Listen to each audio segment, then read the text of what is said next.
करण्याचा अधिकार सर्वांनाच आहे. पण उद्धव ठाकरेजींनी मुख्यमंत्री असताना सुप्रीम कोर्टमध्ये मराठा समाजाचं आर्थिक आणि मागासलेपण जे आहे त्याचा जो रिपोर्ट देवेंद्र फडणवीस सरकारने तयार केला होता तो रिपोर्टच मांडला नाही. त्याकरता योग्य वकील लावायला पाहिजे. ते वकील योग्य पद्धतीने सुप्रीम कोर्टामध्ये मांडणी करायला पाहिजे, ती मांडणी झाली नाही. आणि नेमकं सुप्रीम कोर्टाने वारंवार तारखा देऊनही त्या तारखावर उद्धव ठाकरे सरकार हे गेलं नाही. शरद पवार साहेबांनाही त्यावेळी का कळलं नाही? ते सरकार बनवणारे नेते ते होते, महाविकास आघाडीचे नेते ते होते. पण पवार साहेबांनी त्यावेळी उद्धव ठाकरेंना का सूचना दिल्या नाही की योग्य वकील लावा, मराठा आरक्षण महत्त्वाचं आहे? कारण देवेंद्रजींनी तर विधानमंडळामध्ये हायकोर्ट सुप्रीम कोर्टमध्ये आरक्षण टिकवलं होतं. आणि देवेंद्रजींनी जे माफी मागितली आहे ती कशाकरता माफी मागितली? आपल्या विभागाचा जर मी मंत्री असताना ऊर्जा खात्यामध्ये एखाद्या आमच्या एक्झिक्युटिव्ह इंजिनियरने चूक केली तर साहजिक आपण म्हणतो आमची चूक झाली आहे. देवेंद्रजींनी त्यांच्या विभागाच्या अधिकाऱ्यांनी एक जरी लाठी मारली असेल कुणाला, त्याबद्दल त्यांनी मोठेपण स्वीकारलं, मोठेपण घेतलं आणि सांगितलं की ठीक आहे, विभागाच्या आमच्या अधिकाऱ्याची चूक झाली आहे. शेवटी उद्धव ठाकरेंना हा अधिकारच नाही आहे देवेंद्रजी किंवा एकनाथजीचा राजीनामा मागायचा. याला दोषी कोण आहे? हे आरक्षण, मराठा आरक्षण कुणामुळं गेलं? याचे खरे दोषी उद्धव ठाकरे सरकारच्या काळातले सर्व लोक आहेत.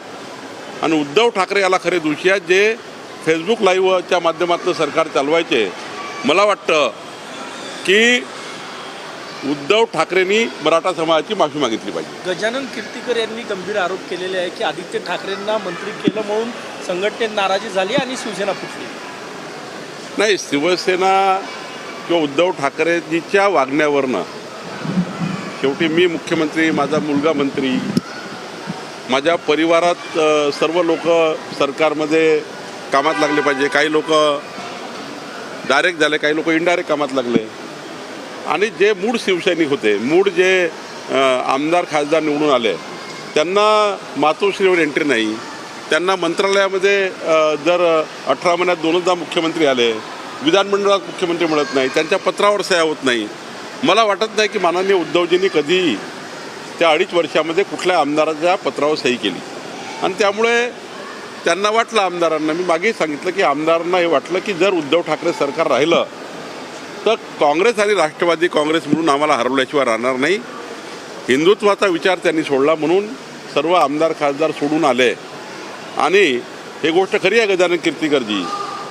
गजानन कीर्तीकरजी खरे बोलले की उद्धव ठाकरेजी यांनी आपल्या पुत्रप्रेमामध्ये शिवसेना ही तुटून जाताना किंवा एकनाथ शिंदेसारखे नेते बाहेर जाताना हे पाहत राहिले.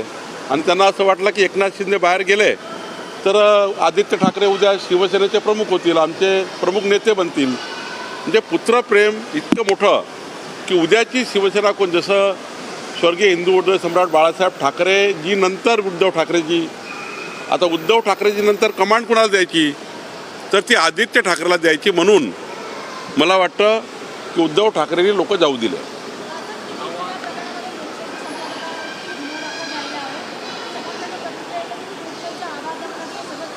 कशाबद्दल? नाही, मला वाटतं की ते कायदेशीर काय सर मला माहिती नाही, पण मी याचा अजूनही अभ्यास केला नाही आहे, त्यावर बोलणे काही योग्य नाही. आव्हान तुमचं काय? ज्या पद्धतीनं ठिकठिकाणी आंदोलन सुरू आहे, जरांगे पाटलांनी सुद्धा त्या ठिकाणी तुमचं आव्हान काय की आंदोलकांनी शांतता ठेवावी? भारतीय जनता पार्टीचं संपूर्ण मराठा आरक्षणाला समर्थन आहे. आणि देवेंद्र फडणवीस सरकारच्या काळात जे मराठा आरक्षण मिळालं होतं, मराठा समाजाला पहिल्यांदा आरक्षण देण्याचं काम देवेंद्र फडणवीस सरकारच्या काळात देवेंद्रजींनी केलं. आणि त्यानंतर मोठ्या प्रमाणावर सवलती मराठा समाजाला देण्याकरता सरकारच्या माध्यमातून विशेष बजेट झालं. आणि ज्या पद्धतीने देवेंद्रजींनी आरक्षण दिलं त्या पद्धतीने पुन्हा एकदा एकनाथ शिंदे देवेंद्र फडणवीस सरकार मराठा समाजाला आरक्षण आणि सवलती देण्याचा प्रयत्न करेल आणि करताय.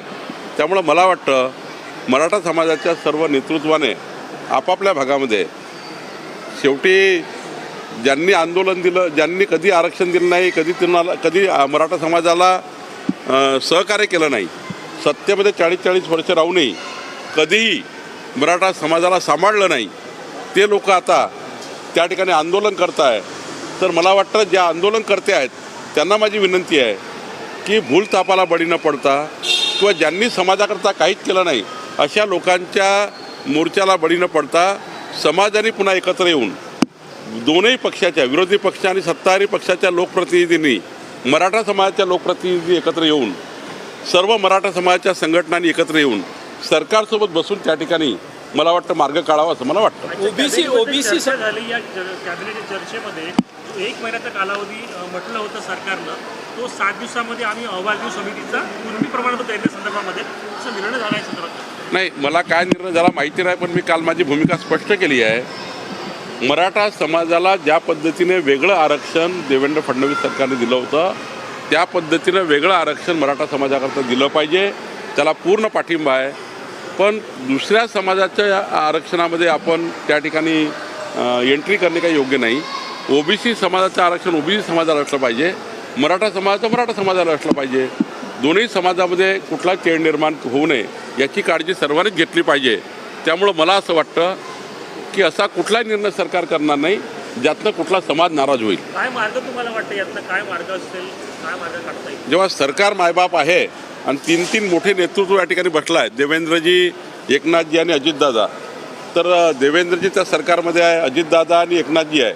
योग्य मार्ग समाजाकरता काढतील असं मला वाटतं. 4 दिवसाचा अल्टिमेटम दिलेला आहे, 3 दिवस उरलेले आहेत, या 3 दिवसामध्ये शक्य आहे का हे?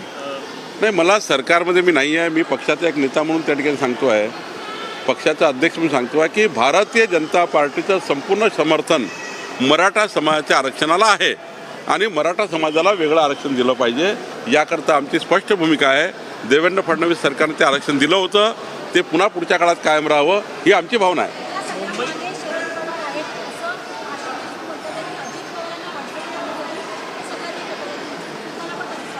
नाही, आम्हाला एवढंच वाटतं की ज्या पद्धतीने शरद पवार साहेबांनी त्यांच्या कार्यकाळामध्ये 40 वर्ष सत्तेमध्ये शरद पवार साहेब राहिले, त्या काळामध्ये त्यांनी कधीही मराठा समाजाचं आर्थिक सामाजिक मागासलेपणाचा कुठलाही रिपोर्ट तयार केला नाही. 40 वर्ष सरकारमध्ये राहून केवळ 10-20% लोक मोठे झाले आणि समाज मोठा झाला नाही. ज्या 40 वर्षामध्ये सत्तेमध्ये राहून त्या ठिकाणी तुम्ही काही करू शकले नाही. पण आता ज्या पद्धतीने मराठा समाजामध्ये मोठ्या प्रमाणावर त्यांचे जवळचे लोक हे आंदोलनामध्ये सहभागी होत आहे, मराठा समाज कधीही आता इतके मोठे मोर्चे निघाले, 1 लाख लोकांचे मोर्चे निघाले, एक मराठा लाख मराठा करत कधी कुठलाही त्या ठिकाणी संपत्तीची हानी झाली नाही. पण ज्या पद्धतीनं होत आहे त्या पद्धतीनं मला वाटतं हे तपासून घेतलं पाहिजे. सरकार तपासेल, शेवटी विधानमंडळात रिपोर्ट येईलच ना. चौकशी समिती गठीत केली आहे, या चौकशीच्या मागे कोण होतं, या लाठीचार्जच्या मागे जे काही आंदोलन झालं, तिथे जे काही घडलं, हे तर सरकारला विधानमंडळात सांगावं लागणार आहे. त्यामुळे सरकार सांगेल कोणकोणाच्या मागे आहे. Thank you sir. मुंबई महापालिकेसंदर्भात एक आरोप होतो आहे की मुंबई महापालिकेनं भाजप आणि शिंदे गटासाठी खैरात दिली 340 कोटी रुपये जे आहेत ते विकास निधी म्हणून या 2 पक्षाला दिले असा आरोप होतो. असं आहे, जेव्हा आपण सरकारमध्ये होते तेव्हा मुंबई शहराच्या डेव्हलपमेंटकरता लक्ष दिलं नाही.